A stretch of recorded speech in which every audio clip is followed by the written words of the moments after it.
Welcome to our Snapshot webinar about special educational needs. This webinar will explain what the term special educational needs or SEN means in relation to nurseries, schools and colleges. Meet the Telford and Wrekin SEN IAS team. Julie Collins, Children's Service Manager. Michelle Sands, Parent Carer Caseworker. Maria Morgan, Young Person Caseworker.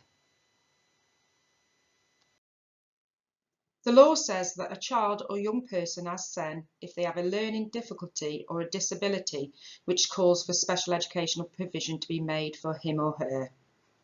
The SEN Code of Practice 2015 explains what educational settings should be doing and has a section on SEN on pages 99 to 109. You can download a copy of the code from our website. Details at the end of this webinar. What do we mean when we talk about special educational needs provision? The SEN Code of Practice 2015 says for children aged 2 or more, special educational provision is educational or training provision that is additional to or different from that made generally for other children or young people of the same age. By mainstream schools, maintained nursery schools, mainstream post-16 institutions or relevant early years providers. For a child under 2 years of age, special educational needs provision means educational provision of any kind. Children and young people who are struggling may need special educational needs provision. You will often hear this called SEN support. Special educational provision or support should be available to children who are having difficulties, and this is additional to or different from the support that is available to all children and young people. For children under 2 years old, any educational support is considered to be special educational provision.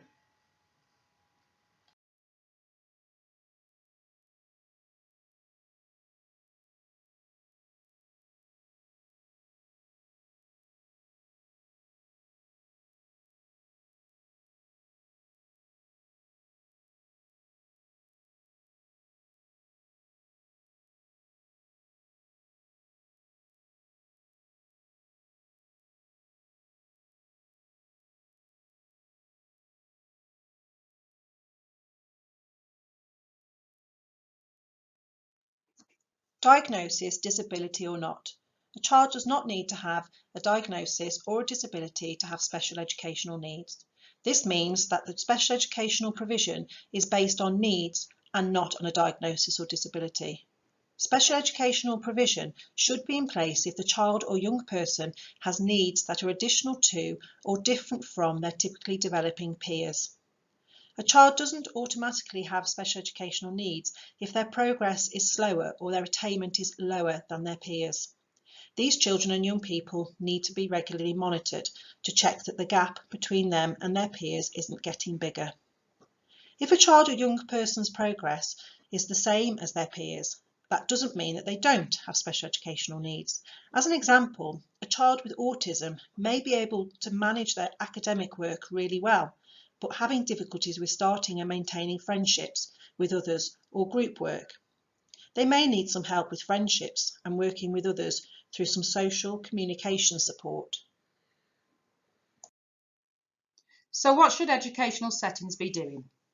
The expectation is that all pupils will receive high quality teaching and that staff will make this personalised and flexible. Teachers are expected to differentiate, which involves adapting their teaching styles and resources for all their pupils. Even with these changes, some children and young people may still struggle because of a learning difficulty or a disability. That means they can't access the facilities in the same way as others. Graduated approach. Where a child or young person is identified as possibly having special educational needs, schools are expected to adopt a graduated response following the assess, plan, do and review. Where a child or young person is identified as having special educational needs, schools should take action to remove barriers to learning and put in effective special education provision in place. The 4-part cycle consists of assess. School have identified that a child may need special educational needs support. School will do in-house assessments or involve outside agencies. This is where a baseline is collected to show where the child is now. Plan. Where it is decided to provide a pupil with SEN support, parents must formally be notified, although parents should have already been involved in forming the assessment. Class teacher and the SENCO should agree support to be put in place, clear targets to work towards, what impact it will have on the progress, and put a date in to review it. Do. SEN support is in place. The class teacher will always retain the responsibility of the pupil, even if the pupil is taken out of class for small group intervention. Review. The support and intervention that took place. Has the child made progress? Decide on any changes to support, again in consultation with parents. This could all be mapped out on a provision map or a learning support plan.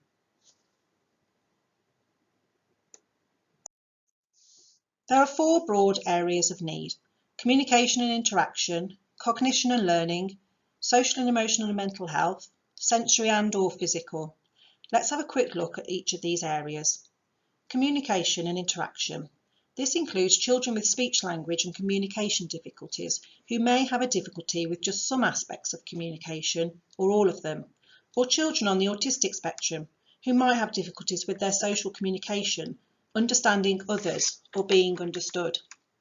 Examples of support might be a visual timetable, speech therapy sessions, and communication groups.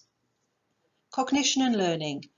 These are children and young people who have learning difficulties which can range from mild through to moderate to severe.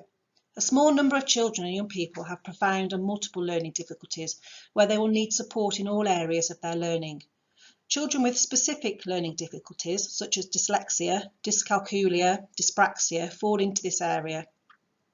Examples of support might involve reading, writing or spelling interventions, differentiated worksheets, coloured overlays, reading pens. Social, emotional and mental health. This area covers a wide range of difficulties which can show themselves in a number of ways.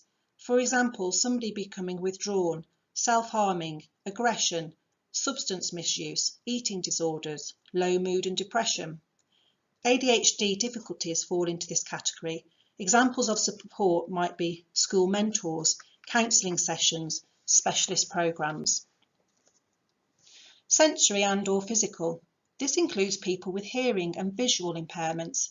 This area can prove to be a barrier to someone accessing their learning because they may not be able to use the facilities generally available to pupils and may need specialist equipment. To be able to access the curriculum, examples of support might be hearing loop systems. For pupils with visual impairments, adaptive technologies such as voice or movement activated controls. My child might have special educational needs. What should you do next? Think about what your child or young person needs or wants to do at the moment and in the future. This can be both in terms of their academic learning, but also their development of their independent skills for adulthood and work. Talk with your child or young person about how things are going, their hopes and dreams for the future. Your views and the views of your child are very important and should be at the heart of finding out if special educational provision is needed. Think about the outcomes that you and your child are looking for. For example, a child might have a specific occupation that they are interested in, or might want to travel independently on the bus or train. They might want to improve their literacy and numeracy skills to participate in cooking classes. Talk to someone in your child's nursery, school or college. This might be the class teacher, the special educational needs coordinator, or the head of year. Taking things seriously. The Special Educational Needs Code of Practice 2015 says early discussions with parents should be structured in such a way that they develop a good understanding of the pupil's areas of strengths and difficulty, the parents' concerns, the agreed outcomes sought for the child, and the next steps, and that schools should take seriously any concerns raised by a parent. This means that educational settings need to take parents' concerns seriously and says that early discussions with parents should be organised so that a good understanding is developed of the child or young person's strengths and difficulties. Under the Children and Families Act 2014, the governing bodies of maintained nurseries, schools and the proprietor of academy schools must publish information on their website about the implementation of the settings policy for pupils with special educational needs. This information should be updated annually, with any changes to the information that occurs through the year being updated as soon as possible. The information required is set out in the Special Educational Needs and Disability Regulations 2014 and must include information about policies for identifying children and young people with special educational needs and assessing their needs, including the name and contact details of the SENCO. Telford and Wrekin's SEN local offer gives children and young people with special educational needs and disabilities and their families information to help them find the right help and support in their area. The purpose of the local offer is to provide clear, easy to understand, accurate information on services and how they can be accessed so parents and carers and young people can see clearly what is available, to show what is available at various stages of the SEN journey, to make the local provision more responsive to local needs by directly involving children and young people with SEN, their parents and carers and service providers in its development and review. So what should the local offer include? It should include information advice on education provision, health provision, social care provision, arrangements to identify and assess children and young people with SEN, eligibility criteria for services and how decisions are made, what support is available to help children and young people move between school phases, services available to support young people preparing for adulthood, sources of support, advice and information, arrangements for disagreement resolution, complaints, mediation and appeal to the SENDIS Tribunal. Also arrangements on how the local offer will be reviewed and feedback from families.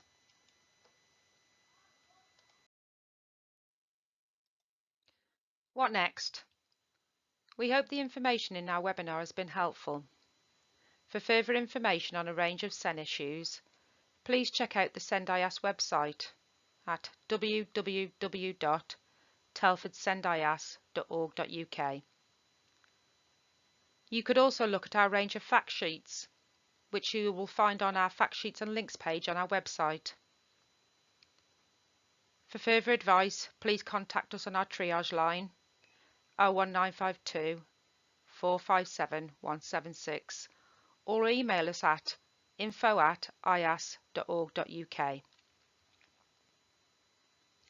You can also contact us through our Facebook page on our website. Finally, please see the final link for our feedback form. It takes less than 2 minutes to complete and we would really appreciate it.